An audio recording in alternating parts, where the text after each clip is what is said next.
Welcome to the Stone Day Podcast. I'm Wes, and today we'll be exploring the life and briefly the death of Marilyn Monroe, one of the most, if not the absolute most famous actresses of all time. We'll begin with her less than humble beginnings, we'll follow her life and career, and finally get to her tragic and timely death, which would be less than a week ago in 1962. We will not go deep into conspiracies on this episode. I know there are a shit ton of them, and some of them go quite deep, but that's a subject for a different episode. For this research, we used Norma Jean, The Life of Marilyn Monroe by Fred Lawrence Giles. So let's do it. Let's get happy and sad. Let's dance and sing. Let's get sexy and seductive. Before all that, let's get right. And today, I'm going to be smoking a strain from Mint Cannabis. I picked this up from Mint in Tempe with the drive-thru, and I got a pretty good deal on it. I bought a zip of this. I got it for about $70. I think it was like $72 after taxes is said and done. And the strain is Super Silver Haze. So the strain that I got, the grow I got is 23.23% THC. And on this, they do not put the terps. But this is the house brand. Like I said, I got an ounce of it for a good deal. It's popcorn bud, so it's the smaller ones. I want to look into that. I mean, I'm not sure. Is there a difference in kind of the high quality or THC quality versus the smaller buds versus bigger buds? I know the bigger buds are more desirable buds. I know in Mississippi they had them classed like A, B, and C. I believe the big buds were class A, but I don't know. A lot of times I find the popcorn buds actually have less kind of stems going through them if that's an issue. But I just looked up the strain here for the description on Leafly. But for Super Silver Haze, it says that it's a sativa marijuana strain bred by Greenhouse Seeds. It was the first prize winner at the High Times Cannabis Cup in 1997, 1998, and 1999, so it's a good one. Super Silver Haze is made by crossing skunk, northern lights, and haze creates a beautiful sticky strain that boasts an energetic, long-lasting body high. The uplifting effects are great for a high stress level and when suffering from a lack of appetite or nausea. So on the meter here, it has it pretty much almost all the way energizing. I would say past 90%, 95% maybe. And the THC level has about 3/4 of the way. Of course, mine's 23.23%. And the top effects are energetic, uplifted, and focused. And it says the top flavors are citrus, skunk, and earthy. And that's what we're going to be smoking tonight when we're talking about Marilyn Monroe. So if you want to leave me a comment or send an email, let me know what you're smoking when you're listening to the show.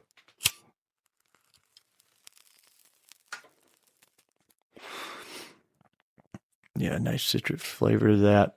And I know this is the house brand and it was a larger quantity, but I mean, it's not lacking on quality, in my opinion. I definitely wouldn't consider it top tier, absolute top tier, but it's definitely better than some mid tiers. And honestly, I've had top tier stuff that's worse quality bud than this. All right, we're getting into her early life. Norma Jean Mortensen was born June 1st, 1926 to Gladys Pearl Baker Mortensen at Los Angeles General Hospital. And she would be baptized as Norma Jean Baker. At the time, it was not definitively known, but since then they have proven with DNA in 2022 that her father was, in fact, Charles Stanley Gifford. So Charles was thought to be her father, even by Marilyn and her mother. But Charles, during her lifetime, always denied this. I guess 2022, it was damn near 100 years past her lifetime, at least her birth date. So Charles and Gladys, they worked together in a film studio at the time. Gladys did try to talk to him about Norma Christmas Eve in 1925 and told him that she was more than willing to leave her husband at the time, who had taken off on his motorcycle in 1924 to San Francisco shortly after their wedding. But Charles wasn't interested. And it sounds like Gladys just had pretty shitty luck. She got married, her fucking husband just took off to San Francisco, and then she got pregnant from some dude that doesn't want anything to do with her. Unfortunately, I think this is more common than you would think. You'd want anyway. He offered her some cash and told her she was wise for not leaving her husband. What a fucking dick. And his callousness plunged her into a deep depression, and unfortunately, depression ran in their family. So Gladys's mother, Della Monroe, would be committed to Norwalk State Hospital August 4th, 1927. And apparently there was a moment in July when Della had attempted to suffocate Norma Jean with a pillow. And Marilyn would later say that it was one of the first memories she ever had when she was 13 months old. Not to say it wasn't a traumatic experience. I'm sure it was, but she was 13 months old. So August 23rd of that same year, Della died of a heart attack during a manic seizure in the hospital. And from what I understand, neither of Gladys's parents were mentally stable. Her father, I believe, had syphilis. I read something about that, Gladys's father. And this would haunt Marilyn her whole life, the mental illness thing. Gladys was suffering from postnatal depression and neglected the shit out of baby Norma. So at 3 months old, Norma was put into foster care and stayed with Albert and Ida Bolander. The Bolanders loved Norma and treated her well, but they loved God more. Super into God, that family. And Norma would eventually refer to Albert as Daddy, but Ida never let her call her mother. Mostly due to Gladys still being in Norma's life, visiting from time to time, and sometimes Gladys would pick Norma up and take her back to Gladys's room in Hollywood. I believe the Bolanders lived basically across the street from where Gladys was initially. 4 months after Norma's third birthday, the Great Depression officially began. Ida remembered times getting tough, but Albert never lost work, and the children remained neatly clothed and clean. The year before, Gladys filed for divorce from her estranged husband. He was Martin Edward Mortensen, and she got it. She would stop in to see Norma from time to time, mostly on Saturdays, but sometimes she would just stop by a little bit before a date. And Ida would later say, after Marilyn's death, that she would absolutely have adopted Norma, but Gladys would not have allowed this. I believe Gladys was well aware of her mental stability and also knew that she was not a great mother, but she loved Norma too much to completely let her go. Of course, this wasn't always the greatest for young Norma. And I'm a father too. I would say that I believe I'm mentally stable. I absolutely could not imagine trying to give my kid away. I can't give him away for a day. I don't even want to drop him off at a daycare. But that's something that I have to work on. Okay. Norma loved music. Though at the time, she was mostly exposed to religious music and spending time with Lester. And this was the Bolanders' adopted son who was within days of Norma's age. I also heard some people say, podcasters say that it was maybe a month or two. I guess really what's the difference in that? But I believe in my source material, it was within days away. And one night, a stray dog followed Albert home, and this became Norma's first pet, Tippy.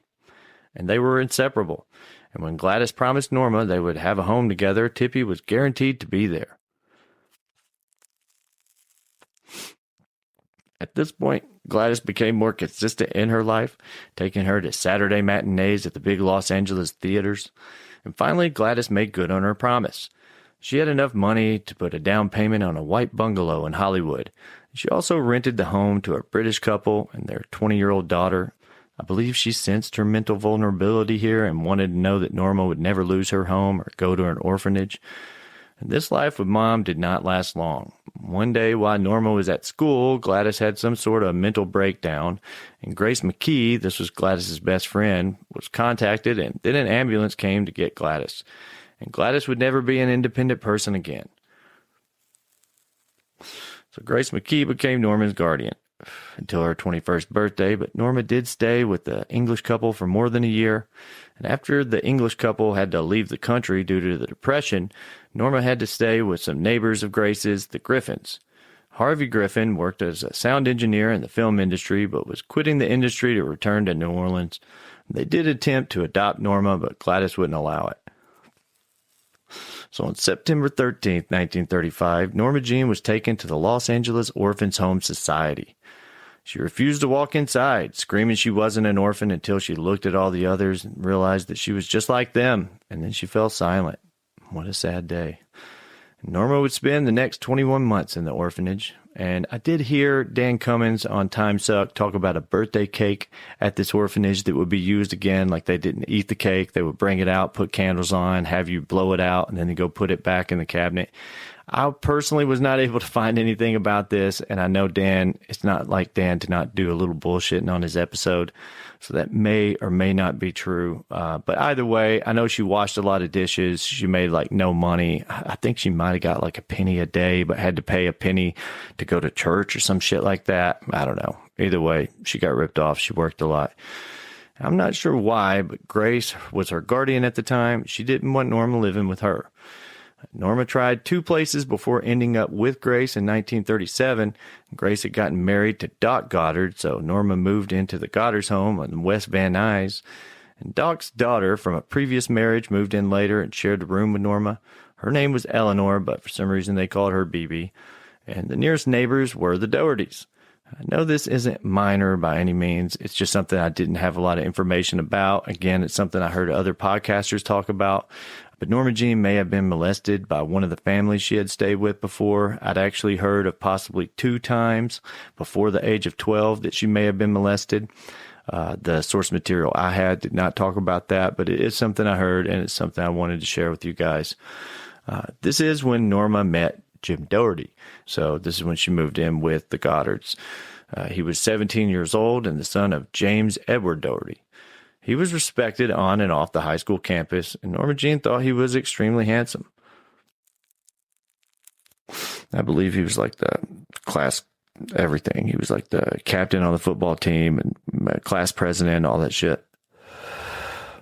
And through Grace, Norma is introduced to Anna Lauer, who became a sensitive, sympathetic presence in her life from 1938 until they met until 1948 when Aunt Anna passed. Anna is basically the closest thing to a real mother Norma ever had. She got Norma into the Christian Science Church, which Norma remained a member for the next 8 years. And this was the only real religious connection in her life until she made an effort to understand Judaism later with Arthur Miller. And around this time, age 12, was when Norma started experimenting with acting. And this was when BB wasn't home. She would shut the door and act out all the parts, male and female, from some of her favorite movies at the time, like Metro's Marie Antoinette or Warner's Jezebel. She had a picture of Clark Gable on her wall and was known to tell kids that he was her father. And that's a little weird, kind of ironic, considering how her life ends. In 1940, the Goddards moved to Aunt Anna's ranch house in Odessa Avenue. Anna had bought another house, but this was further away from the school they were enrolled in, and Grace called up the Dohertys and asked if Jim would help them with a ride, and the 19-year-old Jim agreed. Norma was 14 at the time, but then by the time she was 15, she started dating, and Jim was 21. I don't know, it must have been a month's difference, something about like maybe he was born in, I know I'm going to get this fucking wrong, but maybe he was born in January and she was December or some shit like that, because when she was 14, he was 19, and then she was 15, he was 21. So he was 6 years older than her for the most part, I think. And Norma didn't care about their age gap. So 1941, something weird happened. Doc staggered into her bedroom one night, reeking of scotch. And he gave Norma a French kiss. And this frightened her, and Doc staggered off. She did not tell any of the Goddards, but she did tell Jim and Anna. At this point, Anna knew that she had to get Norma out of there, so she moved in with Anna, and heard no objection from Grace or Doc. Grace was still her legal guardian, and this was the happiest move in Norma Jean's life so far. 1942, Doc was offered a promotion, but would have to relocate to West Virginia, and Grace urged him to accept without consulting Anna or anyone else. And it was then decided that since Anna was too old to be taking care of Norma, that Jim would be the next best thing. Jim and Marilyn would both agree that Grace was the main instigator in their early marriage, and Norma was barely 16 years old at this time. At this point, Jim dropped anyone else he had been talking to. I guess he'd been dating several people at this point, and then he just started courting Norma Jean while Aunt Anna and the older Dohertys planned their wedding. Norma tried really hard for a while to be that girl, that wife. She had put her Hollywood dreams aside for him and for them. June 19th, 1942, they got hitched. Aunt Anna was happy and relieved, and even the Bolanders were present. And this would be the last time Norma would see them. Gladys at this point was institutionalized in the Bay Area and was obviously not present for the wedding. Like I mentioned before, Norma was trying her best to play housewife for Jim, and from the beginning had realized that sex was one of life's greatest delights. And like any young, attractive couple, they were banging like rabbits. I read that she liked to do it on side streets where they lived. She would say if anybody said anything about it, she would say, "Well, we're married, aren't we?" And that's pretty young reasoning right there, right? Like today, if someone sees my wife giving me a blowjob in the movie theater, and I would just say like, "Hey, don't worry about it. That's my wife, bro." And that's completely fine. I mean, at some point, it's still indecent exposure, right? I don't know. It's 1942. I'm not sure what the laws were back then, but today that would not hold up. But Jim had a good job at Lockheed Martin, and on the surface, Norma seemed serene.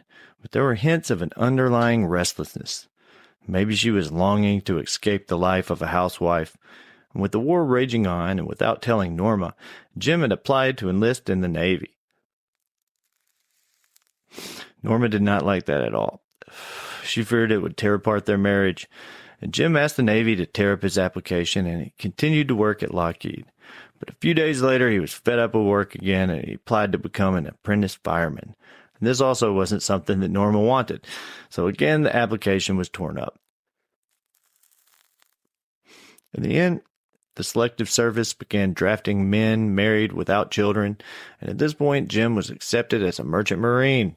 And shortly after, they were living off base in an apartment on Catalina Island, and sometime after that, Jim had requested some action and was sent to Australia.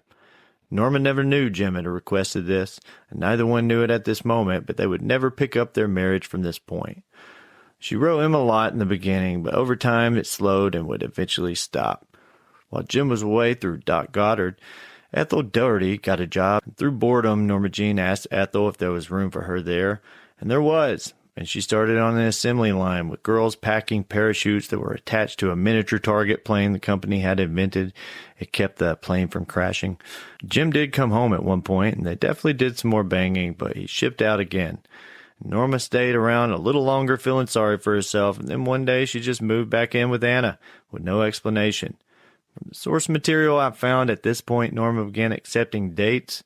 She did write Jim about the move to Anna's. Surely he could see the writing was on the wall at this point. Jim and Norma did get a dog. I wanted to mention this, named Muggsy. It was something that was mentioned. I wasn't sure how to fit it in my narrative. But she was left with the Dohertys, and within months she was dead after Norma had left. And Jim had said it was from a broken heart. And now she gets discovered. 19-year-old Norma Jean Baker was asked by Army photographer David Conover if he might use her as a model. He had been sent to a radio plane to take some pictures of women helping for the war effort, and through David's friend, Norma Jean was referred to Emmeline Snively, head of the Blue Book modeling studio and agency. It was Snively that told Norma she was wasting her time working at this defense plant, and within weeks she was one of Blue Book's busiest models, and she was able to quit her radio plane job. She really started seriously considering movies at this point. All this had happened in the summer of 1945. Jim was off the coast of Argentina, and he had called Aunt Anna to find out that she had no idea where Norma was. And she told him Norma wasn't home very much. Knowing he was losing her, he attempted to resign and be discharged, but his application was turned down. And Jim knew he had lost Norma. What do you mean? He tried to resign, and it was turned down. Can you turn down a resignation? Oh, that would suck. I'm going to quit this job. Nope, we're not going to let you. Nope, can't resign from this. But I do know if he was in the military, if he had signed a contract already, I mean, his ass was there. I'm going to get a drink.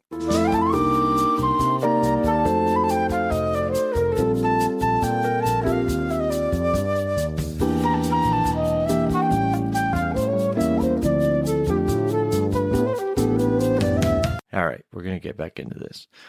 So Norma, Jim come home, was unable to find Norma. And Norma at this time was more than likely off with a photographer who she possibly more than likely had a short romance with. She was in a mountain and desert safari. I'm not going to go over every person she was thought to have sexual relationship with during this episode, but there will be several mentions of it. In 1946, her mom showed back up. Gladys moved in with Norma in January and lived with her for a short time before going to stay with Anna. During that time, they slept in the same bed, and Gladys's crazy ass helped her around the house. Jim did come back and talk with Norma, but it didn't go great, so he left for the sea again. Norma Jean worked a lot of modeling gigs. Miss Snively had already suggested a screen name, but Norma wasn't sold on one yet. She did start to brighten her hair here. She became a golden blonde with wavy hair. July 16th, 1946, 20-year-old Norma Jean walked onto the lot of 20th Century Fox with no appointment and spoke with Ben Lyon, the head of the new talent of Fox. And more or less, he hired her on the spot for a 7-year optional contract with pay increase to $1,500 a week in the 7th year. And all this was subject to test shots, and after a few days, she got the news. Ben also suggested a name change. So with this contract that she got, I believe it had to be renewed. I don't know if it was annually, or I think we talk about that a little bit later. I know it does not get renewed at one point, but it has to, it's not guaranteed. She's not guaranteed to work there for 7 years right now. She just got a contract that said if she does, she'll get paid this. So anyway, Ben liked Marilyn Miller. He was trying to find a new name for her, and she wanted to use her mother's maiden name instead, Monroe. He did like the M's and the alliteration of the, Marilyn Miller, but Marilyn Monroe did the same shit. So then it was decided from this point on, Norma Jean was the pass. From now on, she will be, and I will be referring to her as Marilyn. So she did have to get Grace Goddard to sign as her guardian. Maybe if you were under 21. At this point, her contract with Fox was approved. She wasn't the only girl Fox had hired, though, and it took her about 6 months to get a small part in a romantic comedy called Scudda-Hoo, Scudda-Hey. On the set, there were close-up shots taken, but they were cut from the film. And 6 months after, she was given a small role in Dangerous Years, where she played a waitress. She had nothing to do with her plot, but had several medium close-up shots, and she did look great in them. It's Marilyn fucking Monroe. Of course she looked great. But shortly after this, in August, she gets dropped by Fox, and this is what I'm saying. So when did she start? She started... what the fuck? Well, it was 6 months into starting. So it's July 1946. She gets hired. So it's not exactly a year. It's like... Maybe, I don't know. Maybe it took a month to get through fucking orientation. I imagine it must have been much quicker back then, but maybe there was still paperwork and waiting and calling. Maybe in July he said he would hire her, and by August she started. More than likely that's what it is. So I guess with this contract, it was an annual thing. All right, kind of got off of what I was supposed to do here. Okay, before leaving Fox, she discovered the Actors Lab and spent the next 2 years there tightening up her craft and breaking down walls. The founders of the Actors Lab got caught up in all the Red Scare and McCarthy shit, which could have screwed Marilyn's career too, but I do not believe she was ever involved or suspected of anything. The same could not be said of the founders of the Actors Lab. I believe they had a hard time working. Maybe they didn't work after this. And the McCarthy shit, if you're not aware, McCarthy, I'm not going to get into it, but he was basically... I believe for the most part, for the way I understand it now, he was kind of targeting people specifically in entertainment and basically telling them that they were communists, whether they were or were not, and blackballing their career, blacklisting them. They were not getting work. If you got work after that, you had to work under a pseudonym, and if you got caught doing that, you got in a lot of trouble. So fucked a lot of people's careers up. In 1947, Marilyn got a role in a comedy called Glamour Preferred at the Bliss Hayden Playhouse, and this was her first stage performance. Other than that, she survived financially by modeling until March of 1948. Joe Schneck, a studio executive Marilyn had been involved with since her time at Fox, called the head of Columbia Pictures, Harry Kahn. And from that moment, Marilyn was under contract to Columbia. That summer, in 1948, producer Harry Rom cast Marilyn in Ladies of the Chorus, and she even sang a few songs in this movie. I believe the movie did well, but for some reason she still would be dropped from Columbia 6 months later. There are several versions of why this happened. In the source material I used, Harry Kahn had invited Marilyn on his yacht for the weekend, just the two of them and some sailors. And, well, she didn't get her contract renewed. I also heard it was just him being lazy and not wanting to go down the hall and sign her contract renewal. So after this, she did get a role in what's considered the worst Marx Brothers film, Love Happy. It's mostly known today for introducing Marilyn to a wider audience. 3 months later, Marilyn had her car repossessed. She was out of work and had no prospects. And then she was contacted by photographer Tom Kelly. He asked her to pose nude for a calendar, and several of these photos did become and still are very popular. They would even jumpstart Playboy in their first issue in 1953. Marilyn made $50 for this, but I believe the kind of exposure it got her is priceless. That September, she was cast in a small role in the movie A Ticket to Tomahawk. Man, that's tough to say. That was a Western. Though the movie was well received, it did little for Marilyn. She did get noticed by one of the most important super agents of the film industry via her Marx Brothers film, though, and his name was Johnny Hyde. Johnny discovered Lana Turner and had managed Rita Hayworth when she was Columbia's biggest star, and he would eventually become Marilyn's chief architect for her fame and legend. Hyde would move out of his family's home and move into a home in North Palm Drive with Marilyn. By early 1950, she became his mistress, and the whole town knew it. Johnny's health wasn't the greatest, though, and he even tried to marry Marilyn to make sure she was taken care of, but she felt it would be unfair to him. She didn't want to be known as a mistress that married into power. In 1949, she got her first major break through director John Huston in Asphalt Jungle, an American film noir. Sounds pretty cool. Critics held the film, and Johnny got her one more small role in the film The Fireball, and finally in March 1950, Johnny persuaded Daryl Zanuck of Fox to take her back and sign her to a 7-year contract. She almost immediately got a small but impressive role in All About Eve. In 1951, All About Eve won Best Picture. Out of the 14 films she'd appear in for Fox, only 2 would compare to this caliber of film. Mostly she would be typecast as the ditzy blonde everyone saw her as, though she was constantly studying and trying everything she could think of to be taken seriously as an actress and artist. Christmas time in 1950, Marilyn was recovering from minor plastic surgery she had done to her chin and nose before filming her next film, As Young as You Feel. She also posed for photos to be used in January 1951's issue of Life magazine. Her first magazine at this time, she would be used 2 years later for Playboy, but I'm not sure she consented to that. Again, when we go back in time, laws and ownership and copyright and all that shit was different back then for sure. Her first magazine was this Life magazine, and it would help her career immensely. Johnny missed this issue by 2 weeks. December 18th, 1950, Johnny Hyde passed away due to heart problems. This was terrible for Marilyn.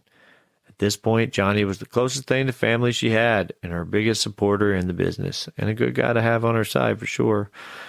2 weeks later, through the director of As Young as You Feel and his friend Elia Kazan, Marilyn met Arthur Miller.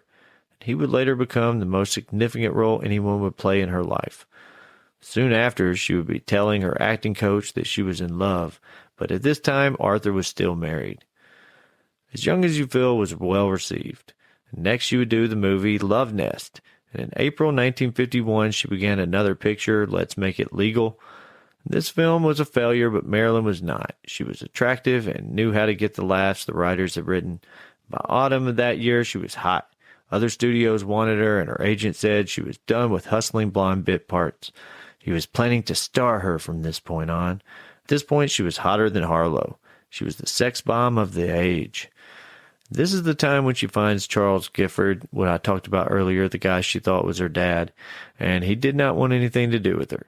Like I mentioned, she was also trying to do everything she could do to get better at her craft. She also took some college classes at UCLA at one point. Around this time, she was working on We're Not Married. A man called the producers and threatened to tell the papers about her new calendar shoot, but the studio decided to do nothing about this. They would eventually go public with the calendar, and today this calendar is a collector's item. Marilyn the Star had now arrived. March of 1952 is when she was introduced to Joe DiMaggio, a famous 37-year-old retired baseball player, possibly one of the best to ever play the game, and their sexual attraction was said to be immediate. Both were at their best physical shape at the time, and soon they would be inseparable as the whole world watched. And when they were out, things were perfect, but when they were alone, not so much. They had nothing in common, nothing to talk about. It seemed that DiMaggio just wanted her to become his housewife, but Marilyn had worked too hard and come too far for that. She was at her prime. She wasn't going to give up her life to make lasagna for Joe. It seemed the only two things they enjoyed together were fishing and banging. Marilyn had 5 movies released in 1952, We're Not Married, Henry's Full House, Monkey Business, Don't Bother to Knock, and Clash by Night. DiMaggio is not very happy with some of her roles in these movies, but he would soon find out that her work came before everything else. In 1953, Marilyn starred in Niagara, and this would become a huge fan favorite. She was now amongst the top grossing stars, and Niagara was breaking records. She then starred with Jane Russell in Gentlemen Prefer Blondes. In February of that year, Marilyn was rewarded Photography Magazine's coveted Golden Medal as the best new star of the year. In December of that year was also the debut of Playboy magazine. So in 1953, she had 3 movies released: Niagara, Gentlemen Prefer Blondes, and How to Marry a Millionaire with Betty Grable. When they started shooting, Grable was still the queen bee at Fox, but when the film opened, Marilyn was the star. And after 2 more films, Betty retired. By August of 1953, she met photographer Milton Green at a photo session in New York's Fashion Week. Marilyn was still being held to her old contract with Fox, and she wanted script approval, director approval, and more money. Green then persuaded a Wall Street financier to become a partner with him in an independent film company, and the company would be called Marilyn Monroe Productions. And though it seems normal for today for an actress to have their own production company, their own film company, this was not normal at the time. She told no one at Fox about her plans and finished her work on River of No Return. 1954 is when she started to be known as kind of a difficult to work with actress, mostly just showing up late for everything. Sometimes she would get there super fucking early too and still be really late. On January 14th of that year, Joe and Marilyn eloped in San Francisco.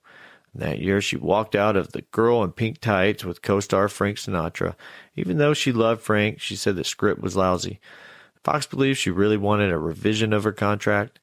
After spending more time with Joe, she ended up jumping on a more inferior script than the one she turned down with Frank. There's no business like show business. This was probably because she was bored with her San Francisco lifestyle and trying to be a wife for Joe. She then starred in what would be thought of as one of her best films, The 7-Year Itch. By that summer, it was obvious that the marriage with Joe was not working out. By October of 1954, they were finished. November 4th, 1954, The 7-Year Itch wrapped filming, and the following Saturday, its producer, Charlie Philbin, hosted a supper in Marilyn's honor. All the studio heads were there to pay homage to Marilyn, Sam Goldwyn, Jack Warner, and that evening was hers. She was the most envied actress in Hollywood. After this, Fox offered her a role in How to Be Very, Very Popular. Marilyn promptly rejected this offer. Fox ended up going with a different actress, and the movie tanked. Fox started talking some legal shit, and Marilyn disappeared for a while. She was known to do this too, like leave for long periods of time, taking some lengthy breaks between works. I believe she ended up going to New York at this point, at least to Connecticut or New York area. By New Year's Day, 1955, Marilyn Monroe Productions began in full swing. Marilyn herself owned the majority of the stock. Marilyn would provide the name and talent, and Milton Green would provide the financing. She was trying to remove herself from the dim-witted and helpless heroine she had been typecast. Throughout 1955, she was seeing Arthur Miller, who, because his kids mostly had not gotten a divorce yet. 1955 is also the year Marilyn met and started working with Lee Strasberg, a famous actor and acting coach who was also director of the Actors Studio, known as the father of method acting. She would refer to Lee as a mentor and father figure. She was always looking for a father figure. Sometime in 1955 is also, I believe, a time when Marilyn started taking pills. This was also very common for actresses in Hollywood, for sure. She never drank a lot, but she did like champagne, and at this time she also started to drink a little bit more of that. Marilyn would only produce one film through a production company, The Prince and the Showgirl, and I guess it was popular enough to get Fox's attention, and her gamble had paid off. Afterwards, they negotiated a monster contract for her, 4 films in 5 years, and no less than $100,000 per picture. This was a non-exclusive deal, meaning she could still work for herself or for other studios. She had director approval, but not script approval. And the whole time this was happening, she was falling more in love and spending more time with Arthur Miller. Marilyn returned to Hollywood the first week of March 1956, and she starred in the film Bus Stop, and what some would say is her most important role yet. She played Sherry at an award-winning caliber. Okay, so back to Arthur Miller. He was known for writing The Crucible and Death of a Salesman. In 1956, he was called to the House of Un-American Activities Committee. This was McCarthy's Red Scare shit, and was told to give names to people he had known to be part of the Communist Party. Arthur did not tell them anything. He said he would only talk about himself and what he had done. They did try to bully him into talking, but he never did. Marilyn said she was behind him all the way. By June 29, 1956, Arthur had divorced his previous wife and married literally the hottest girl in the world. But this didn't last long, though. In January 1961, the divorce would be official. They stayed together the last few months to finish the film The Misfits, which was written by Miller. I know Miller was unhappy with how Marilyn treated herself, her drinking and her pills, and he discovered her attempting suicide twice during their marriage. I've also read that she had attempted this while with Jim Doherty and after Johnny Hyde's passing. So for Marilyn, their relationship began to end essentially to stumbling onto his diary. She had seen that he had written that he was embarrassed by her, and this broke her. She felt that there was no one in her life she could truly trust. Marilyn had also had 2 miscarriages. She tried real hard to make a life with Arthur, but in the end, domesticated life isn't for everyone. Okay, so back to her career. Marilyn finished Some Like It Hot with Tony Curtis and Jack Lemmon. And I've seen a few of Marilyn's flicks, and from what I've seen, this has to be my favorite. IMDb has it classified as her best film. It was funny. For myself, Jack Lemmon helped too. I always liked that actor, and The Odd Couple, Grumpy Old Men. And it was also, to me, a predecessor to Miss Doubtfire with Robin Williams or Tootsie with Dustin Hoffman. It was a dude dressed like a woman. She then did Let's Make Love, and her last feature film would also be Clark Gable's last film, The Misfits. Shooting finalized November 4th, 1960. The very next day, Clark suffered a massive heart attack, and on the 16th, 11 days later, Clark Gable passed. Marilyn was working on Something's Got to Give with Dean Martin when she died. So now we're getting towards the end, and like I mentioned before, we're not getting into conspiracies or too much speculation. She was introduced to John F. Kennedy, the president at the time, and his brother Robert. There is a lot of speculation and maybe proof that she spent a lot of time towards the end with one or both of these men. It's also believed that one or both of them had a hand in her untimely demise. I'm not sure we'll ever know the true answers to this. What we do know is that Marilyn met JFK on May 19, 1962 for his 45th birthday celebration. Though some do believe they met earlier and even started their affair earlier, but less than 3 months later, Marilyn was found dead. She was found August 5th, but believed to have died from an overdose late on the 4th, 34 years to the day that her grandmother was committed to the Norwalk State Hospital. Did she kill herself? Again, there are loads of opinions about this, but she did have some kind of history attempting this. She was born into a mentally unstable family, and I'm not sure the drugs she was taking helped too much. And at this point in my life, honestly, whatever the truth is would not surprise me, but for the sake of the current narrative and the source material I had, I'm going to say she did it. She apparently had just signed another huge deal with Fox, but the money just pays the bills, right? In the end, for how popular she was, she had no one. Joe DiMaggio ended up taking the bill for her funeral. They had recently started hanging out again, and Joe was hopeful they would get back together. It's also said that Joe had flowers put on her grave 3 times a week for the next 20 years. And with that, we'll end this exploration into the life and career of Marilyn Monroe. I did not mention every lover and affair she was said to have had. It's public knowledge. Look it up if you're interested, but it didn't really help my narrative, and I could care less how many people she slept with or is supposed to have slept with. Some of it seems to be documented, but there's a lot of hearsay to it too. Bedroom stuff kind of be like that. And one last thing I have about Marilyn, which again didn't really fit into my narrative, was before his death, Albert Einstein would become aware of Marilyn's admiration, and they would exchange inscribed photos. Too bad he was old at that time. Maybe he wouldn't have had to marry his cousin. She was always attracted to smart people, men and women. She spent almost her entire life close to or in Hollywood. She never had a true family, really, but clinged to a lot of different families to fill what was missing in her life. With everything we covered, there's still so much we left out. It's hard to compact someone's life into a 40-minute podcast, but I think we told a good chunk of it. But thanks for tuning in. I hope you guys enjoyed it. Let me know what you thought by leaving a comment or a review. If you have something else to say or a good subject to explore, send us an email at stoned8pod@gmail.com.